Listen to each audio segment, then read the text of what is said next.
எதுக்காக நீங்கள் கரும்பு விவசாயிகள் வந்துங்க சேலம் மாவட்டத்திலிருந்து சுமார் ஒரு 5000 டன்னுக்கு மேலே வந்து சேலம் மாவட்டத்தில் மட்டும் கரும்பு வந்து உங்களுக்கு மோகனூர் சர்க்கரை ஆலைக்கு வந்து கரும்பு அனுப்பியிருக்கு. நவம்பர் மாதம் அனுப்புனது. அதுக்கு முன்னாடியே விட்டுருக்காங்க. ஒரு 5-6 மாதம் ஆகி கூட இதுவரையில் வந்து விவசாயிகளுக்கு வந்து வங்கி கணக்கில் வர வைக்கல. இதனால் வந்து விவசாயிகள் வந்து அடுத்த வாழ்வாதாரம் இன்றைக்கி வந்து அடுத்த மாற்று விவசாயம் வந்து அடுத்த போக செய்கிறது இன்றைக்கி பெரிய தடையாக இருக்குது. எல்லாம் கடனை வாங்கி வட்டி வாங்கி போட்டு தான் விவசாயம் பண்ணாங்க. இதுவரையிலும் எந்த ஒருத்தர் கணக்கில் கூட வர வைக்கல. இது மாநிலம் முழுவதும் இதே நிலைமை தான் இருக்குது.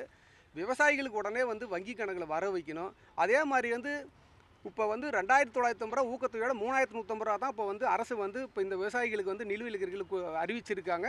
2025-26க்கு வந்து 3500 ரூபா கொடுக்குறதா சொல்லி மாண்பு முதலமைச்சர் அறிவிச்சிருக்காரு.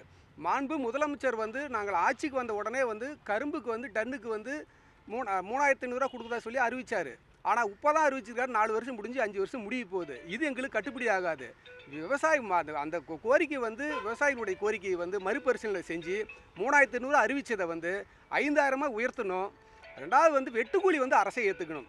எங்களுக்கு இதுவே இவ்வளோ கொடுத்தாலுமே இன்றைக்கி இருக்கிற வந்து இன்றைக்கி இடுப்புகளுக்கு விலையாட்டுறோம், ஆட்கள் கூலி உயர்வு, டீசல் உயர்வு, இந்த மாதிரி பல்வேறு காரணங்கள் வந்து இயற்கையோட மாற்றத்தில் எதிர்பார்த்த டன் வரதில்லை. இவ்வளவும் தாண்டி நாங்கள் விவசாயம் பண்ணிகிட்டு இருக்கிறோம். மாண்பு தமிழக முதலமைச்சர் வந்து விவசாயிகளுடைய கோரிக்கையை ஏற்று மாநிலம் முழுவதுமே இன்றைக்கி வந்து விவசாயிகளுக்கு கரும்பு கொடுக்க வேண்டிய வந்து விலையை வந்து உயர்த்தி கொடுக்கணும். கரும்பு பயிரிடப்பட்டு இன்றைக்கி வந்து வங்கி கணக்கில் வர வைக்காது இருக்காங்க. 6 மாதம் தாண்டி இருக்குது. அடுத்த மாதம் மே மாதம் பிறந்த உடனே வந்து தனியார் பள்ளிகள் கல்லூரிகள் வந்து விவசாய பள்ளி மாணவ மாணவிகளுக்கு வந்து கல்வித்தொகையை கட்ட வேண்டிய நிலைமையில் இருக்கிறோம். தமிழக அரசு உடனே வந்து எங்களுக்கு வந்து வழங்க வேண்டிய பணத்தை வந்து உடனே வங்கி கணக்கில் வர வைக்கணும். கரும்பு டன்னுக்கு வந்து 5000 ரூபா உயர்த்தியும் வெட்டுக்கூலியும் அரசே இருக்குன்னு சொல்லி மறுபரிசீலனை செய்யணும்னு சொல்லி மாண்பு தமிழக முதலமைச்சருக்கு தமிழக கரும்பு விவசாயிகள் சார்பில் கோரிக்கை கொடுக்குறாங்க. எவ்வளோ நிலுவையில் இருக்குங்க? சேலம் மாவட்டம் மட்டும் 5000 டன்னை தாண்டி இருக்குதுங்க. சுமார் 5 கோடிக்கு மேலே வந்து சேலம் மாவட்டம் மட்டும் வரவுக்கு வரணுங்க. இவ்வளோ நிலுவையில் இருக்குது. இது ஓராண்டு பயிர். ஒரு வருஷம் மேலே எங்களுக்கு வந்து ஒன்றுமே பண்ண முடியாது. ஒரு வருஷம்னு வாங்கின கடனை இன்னொன்று இதில் வந்து ஊடு பயிர் இதில் எதுவும் செய்ய முடியாது. கரும்பில் வந்து வேறு எதுவும் பண்ண முடியாது.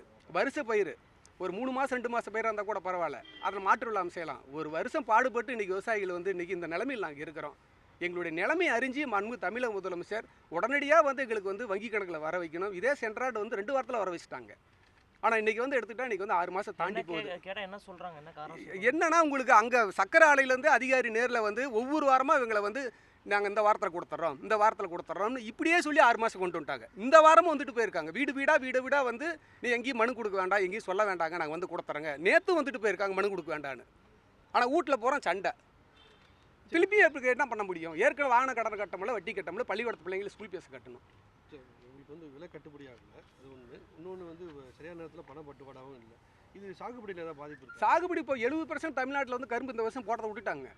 இந்த நிலைமை நீடிச்சான்னு ஒரு 10 ஆண்டுகள் வந்து தமிழ்நாட்டில் வந்து கரும்பு உற்பத்தி இருக்காது. என்ன காரணம்? கட்டுப்படியாத விலை தாங்க. விவசாயத்துக்கு ஒரு ஆள் கிடைக்காது.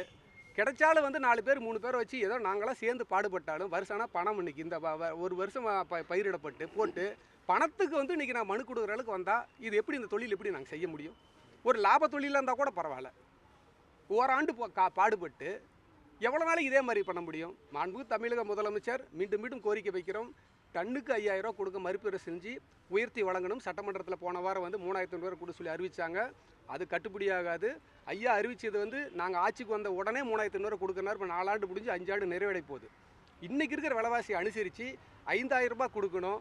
வெட்டுக்கூலி அரசே எடுக்கணும். அதே மாதிரி இங்கேருந்து கரும்பு வெட்டிக்கிட்டு போனால் மெயின் ரோடு போகிறதுக்குள்ள லைன் இபி லைன் பூரா வேணும்னே தொங்கிட்டு கிடக்குது. பல தடவை மனு கொடுத்தா கூட அது அரசு கண்டுக்கிறதில்ல. இபி ஆஃபீஸ் கண்டுக்கிறதே கிடையாது. ஒரு விவசாயி வந்து ஒரு உற்பத்தி பண்ணி ஒரு பொருள் கொண்டுகிட்டு போகிறாங்கன்னா அதை ரோட்டில் லைனில் கிராஸ் ஆனால் ஒரு மனு கொடுத்தா உடனே இபி ஆஃபீஸ் செஞ்சு கொடுக்கணும். 100 இடம் வந்தாலும் கண்டுக்கிறதில்ல. அதையும் கவனத்துக்கு எடுத்து எங்களுக்கு வந்து பாதையை சரி பண்ணி கொடுக்குன்னு சொல்லி கரும்பு விவசாயிகள் சார்பில் நான் கோரிக்கை கொடுக்குறேங்க. தமிழ்நாடு கரும்பு ஒருங்கிணைப்பாளர் கொண்டலாம்பட்டியம் தங்கராஜ்.